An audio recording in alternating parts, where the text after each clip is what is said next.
네, 여러분 잘 쉬셨습니까? 10월 17일 벌써 이제 이번 주도 다 갔네요. 금요일입니다. 오늘 이데일리 나온 주요 시장 관련된 소식들 또 만나보죠. 네, 일단 톱 기사는 이걸 가져와 봤습니다. 트럼프 만나는 5대 그룹 총수 한미 협력 굳힌다. 자, 이제 이런 내용입니다. 이번에 이제 방문하는 5대 그룹 총수는 뭐 여러분들 익히 잘 아시는 분들이죠. 이재용 회장, 최태원 회장. 최태원 회장은 어제 출발했고요. 현대차 정의선 회장, LG 구광모 회장, 한화 김동관 부회장들입니다. 자, 이 다섯 국내 이제 대기업 총수들 다 오너들입니다. 그리고 그러니까 뭔가 뚝심 있게 할 수 있는 그런 위치에 있는 분들이다라는 거죠. 뭐 전문 경영이 아니라는 것도 좀 저는 포인트라고 생각하고요. 이 사람들을 누가 불렀느냐? 트럼프 대통령이 부른 건 아니고요. 손정희 소프트뱅크 회장이 불렀습니다. 마로라고, 근데 장소가 중요하죠. 트럼프 대통령 소유의 플로리다 마로라고 사저가 또 있는 곳이죠. 여기 리조트로 불렀고 여기서 이제 골프 회동이 있을 예정입니다. 뭐 일각에서는 뭐 트럼프 대통령이랑 골프를 같이 치는 것처럼 뭐 그렇게 기사가 나오게 되는데 그런 것까지는 아닌 것 같고요. 아시다시피 이제 골프는 뭐 이제 뭐 10명, 20명 한 팀에서 칠 수 있는 게 아니지 않습니까? 뭐 많아야 4, 5명인데 4명인데 한 팀이 보통 아마 그렇게 들어가지는 않을 것 같고 뭐 골프를 뭐 이제 주요 인사들이랑 치겠죠. 손 회장이 됐든 뭐 오픈AI 알트만 CEO도 올지는 모르겠습니다만 뭐 어쨌든 관계자들하고 치겠죠. 그러고 난 다음에 아마 이제 트럼프 대통령이 모금 행사도 있고 해서 거기에 올 테고 거기서 뭐 인사하겠죠. 뭐 그 정도일 것 같고요. 손 회장이 이제 왜 이제 이들을 초청을 했냐라는 게 일단 중요하겠죠.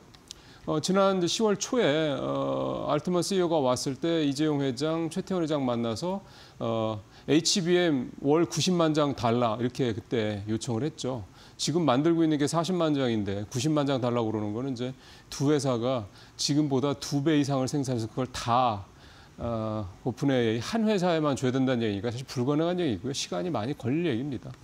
그만큼 이제 그 기사가 나간 뒤에 그 소식이 나간 뒤에 삼성과 하이닉스한테 주가 뭐 끌어올리는 또 중요한 모멘텀이 되기도 했고 미국 시장에서도 마찬가지였습니다. 손 회장이 이번에 부른 거는 이제 그 다음인 거죠. 결국 이제 스타게이트 프로젝트와 관련된 부분인 거고 이거와 관련해서 이 국내 회사들이 만들고 있는 HBM뿐만 아니라 이제 앞으로 생기는 CXL이라든가 또 소캠 이런 쪽으로 가면 이제 GDDR7하고 LPDDR 같은 이런 식으로 이제 또 다른 메모리들이 필요합니다. 그러다 보니까 결국은 이 스타게이트 프로젝트의 성패가 한국의 두 반도체 회사에 달려 있다 이렇게 보고 이제 더 이제 뭐 우위를 다지자 이런 쪽으로 해석할 수 있을 것 같고요.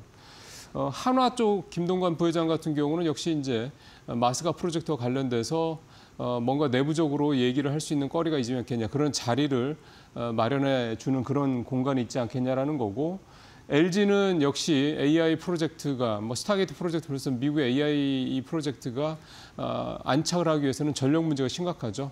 이 전력 문제 해결을 위해서는 지금 일단 SMR이라든가 원전이 확실해지기 전까지는 결국은 이 가스 LNG 발전 이런 것들이 필요한데 이거를 이제 에리반지 됐든 뭐 태양전지, 태양광이 됐든 뭐 이런 신재생 에너지가 일단 불가피하게 필요하죠.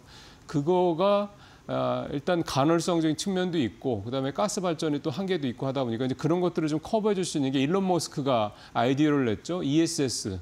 이걸 활용할 필요가 있다. 지금 미국에서 ESS를 좀 뭐 만들어낼 수 있는 데가 물론 제작은 뭐 테슬라도 하긴 합니다만 결국은 리튬 LF 배터리를 만들어낼 수 있는 곳이 필요합니다. LG 에너지 솔루션에서 그걸 좀 미국에서 만들고 있죠.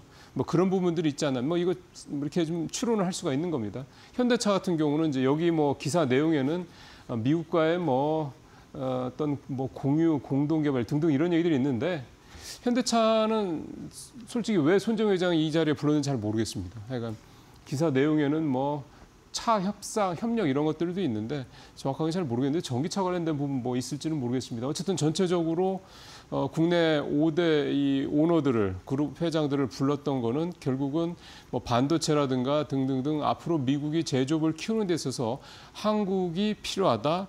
그래서 한국에 있는 대표적인 5개 그룹의 오너들을 불렀다. 이 정도로 해석을 해볼 수가 있을 것 같고요.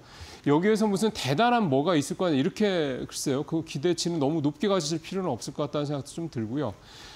이걸 주선하는 사람이 손정혜 회장이라는 거, 이 부분 결국은 이제 스타게이트 프로젝트랑 연결해서 해야 할 부분이고 메인은 역시 반도체다 이렇게 좀 봐야 될 것 같습니다. 근데 되게 하여간 화려하긴 합니다. 기사가 이렇게 국내 5대 그룹 CEO들을 한꺼번에 불러서 뭐 회동도 하고 이런저런 자리도 만들고 한다라는 거. 어쨌든 여기서 어떤 얘기 나올지 18일 날 손정혜 회장이랑 회동이 있고요. 그 이후에 그날. 뭐 트럼프 대통령이 가서 뭐 연설도 있고 하겠죠. 그런 때 혹시 어떤 얘기들이 나오는지 역시 좀 후속 보도를 좀 봐야 될 것 같습니다. 조선 얘기 좀 해보죠. 미중 갈등의 조선업 판도 흔들 한국의 기회다. 글쎄요. 미중 갈등의 조선업 판도가 흔들릴까요? 하나오션 사태 때만 보더라도 그러니까 중국이 이제 제재를 했던 하나오션만 보더라도 지금 뭐 이제 하루 만에 상황에서 좀 벗어났죠. 그래서 좀 미중 갈등 때문에 조선업 판도가 흔들거린다는 보다는 오히려 좀 뒤쪽에 있는 한국의 기회라는 표현이 훨씬 더 좀 맞는 것 같고요. 조선 3사들은 이제 3분기 실적 시즌 발표 이제 곧 할 텐데 굉장히 좀 좋은 기대 예상이 좀 되고 있습니다. 현대중공업 133%, 하나오션은 뭐 무려 1263%입니다. 이제 사실 저건 이제 기저효과가 큰 거죠. 삼성중공업도 82%. 그러니까 조선 3사들의 영업이익이 전년 대비해서 굉장히 많이 늘어날 것이다라는 건 있고, 근데 사실은 뭐 이미 기사가 많이 돼서 잘 아시겠습니다. 올 상반기에 수주 이런 측면에서 봤을 때는 작년만치 화끈하지는 않았죠. 일단 전체적으로 수주가 많이 줄었고요. 예를 들어서 올해 전체 9월까지 누적 수주 물량이 전년 대비해서 47% 줄었거든요. 그러니까 반토막 났습니다. 그러니까 올 들어서 수주 물량은 작년 대비해서는 좀 많이 줄었다라는 거고, 근데 이제 줄어들 때 우리가 줄어든 것과 중국이 줄어든 거에 질이 다르다는 측면은 되게 중요한 부분인 것 같습니다. 아시다시피 이제 우리는 2028년까지는 이게 그 도크가 거의 다 차서 이제 일부 이제 급하게 소위 말해서 좀 이제 급행료를 받고 비싸게 이 배 가격을 받을 수 있는 그런 이제 배들 중심으로 선별 수주를 하고 있는 그런 상황이고 고른다는 얘기죠. 중국은 뭐 기본적으로 이제 줄어든 것 자체가 줄어들었기 때문에 여기는 뭐 실적이 좀 많이 좀 안 좋을 테고요. 특히 이제 미국이 중국을 이렇게 견제한다는 것 자체가 결국은 중국의 입지가 상당히 좁아질 수밖에 없는 분위기고 이미 이제 14일부터 시작이 됐습니다만 미국의 이 항구에 중국 선적 또는 중국에서 만든 배들이 들어갈 때 수수료 받지 않습니까? 이런 부분들 때문에 지금 글로벌 선주들도 중국산 배에 대한 부담이 좀 커지고 있는 상황인데 이런 것들에 대한 수혜가 당연히 있을 거라는 생각이 좀 들고요.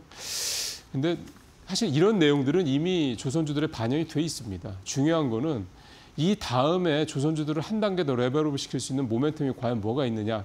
결국 미국 얘기죠. 그래서 지금 조선주들의 주가가 버티고 있는 게 결국은 이 마스가 프로젝트에 따른 이제 성과 이 부분에 대한 기대치가 좀 남아 있는 거고요.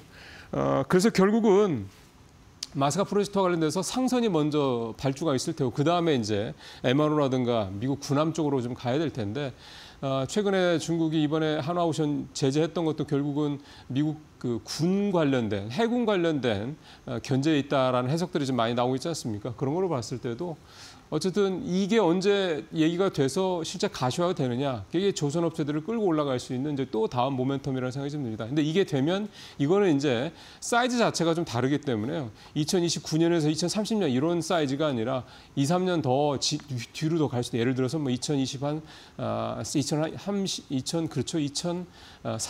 2, 3년까지 한 4, 5년짜리 프로젝트가 될 수 있다. 조선업 이제 체들의 이제 주가에는 그전과는 또 다른 새로운 더 업그레이드된 모멘텀이 될 수 있을 것은 기대가 됩니다. 하지만 아직은 조금 더 기다려야 될 수도 있다. 뭐 일각에서는 이제 이럴 때 오히려 들어가서 준비하고 있는 게 낫다 이렇게 해석하시는 분도 계십니다. 뭐 판단은 역시 이제 또 여러분들께서 하셔야 되겠죠. 자, 증권주 얘기 좀 한번 해보겠습니다. KLX 증권지수 좀 보죠. 증권지수 움직임을 보면 뭐 그냥 횡보네 이렇게 생각이 딱 드실 겁니다. 근데 잘 아시는 것처럼 지금 지수 한번 보십시오. 어제도 코스피가 또 3,700선 중반까지 치고 올라가면서 뭐야 이렇게 장이 이렇게 좋은데 왜 증권업 지수가 이래? 증권사들 개별 종목들의 주가가 나쁘지는 않습니다. 근데 좀 표에서 보셨죠? 어제 뭐 91%포인트나 올랐죠. 3,740, 3,700 뭐 중반까지 좀 올라와 있는 그런 상태인데 그러면 이제 증권주들은 당연히 거래도 늘고 하니까 수수료 수익도 늘어나고 뭐 그렇게 생각이 좀 됩니다. 실제로 좀 그렇고요. 9월 들어서 국내 뭐 거래소하고 넥스트레이드 합쳐서 거래 대금이 뭐 매일 30조 원을 돌파하고 있는 상황이니까 역대 최고치고요. 지난 10일 같은 경우는 거의 40조 원까지 육박을 했으니까 거래가 무지무지하게 늘고 있는 건 사실입니다. 그러니까 당연히 수수료 수익도 꽤 많이 늘어날 거고 어제 한국금융지주에 대한 그 리포트가 나왔는데 뭐 실적 굉장히 좋아질 것이 이런 전망도 나오고 그러니까 그렇습니다. 근데 왜 그러면은 증권주들의 주가 흐름이 이렇게 탄력적이지 않느냐? 올 상반기 때 같이 그렇지 않느냐?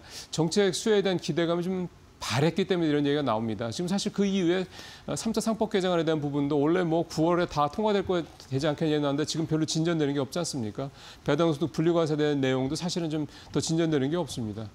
그러다 보니까 뭐 되긴 될 텐데 지금 당장 손에 잡히질 않다 보니까 결국 증권주들이 실적은 되게 좋은데 결국은 정책 수혜에 대한 이 정책에 더 좋아질 것이라는 이런 부분들이 조금 살짝 둔화되니까 주가가 이렇게 상방에만큼 탄력적이지 않다라는 건데요. 이번에 실적이 나오고 난 다음에는 또 다른 모양이 보일 수도 있겠죠. 어쨌든 증권주는 긍정적으로 주도 섹터를 좀 계속해서 좀 봐야 될 섹터라고 봐야 될 것 같습니다. 자, 마지막으로 짧게 하나만 더 보겠습니다. 요즘 성악개미들이요. M7 대신 아이렌이라는 뭐 종목을 되게 좋아합니다. 아이렌은 원래는 이 비트코인 관련된 회사였는데 지금은 채굴 회사였는데 지금은 AI 클라우드 인프라 사업을 해가지고 뭐 대박이 난 그런 회사인데 보시는 것처럼 뭐 아이렌을 지금 제일 많이 아주 압도적으로 국내 투자자들이 성악개미들이 샀고요. 뭐 오라클, 그다음에 비트만 여기도 이제 비트코인 관련된 데죠. 브로드컴 뭐 이런 회사들 쭉 샀고요.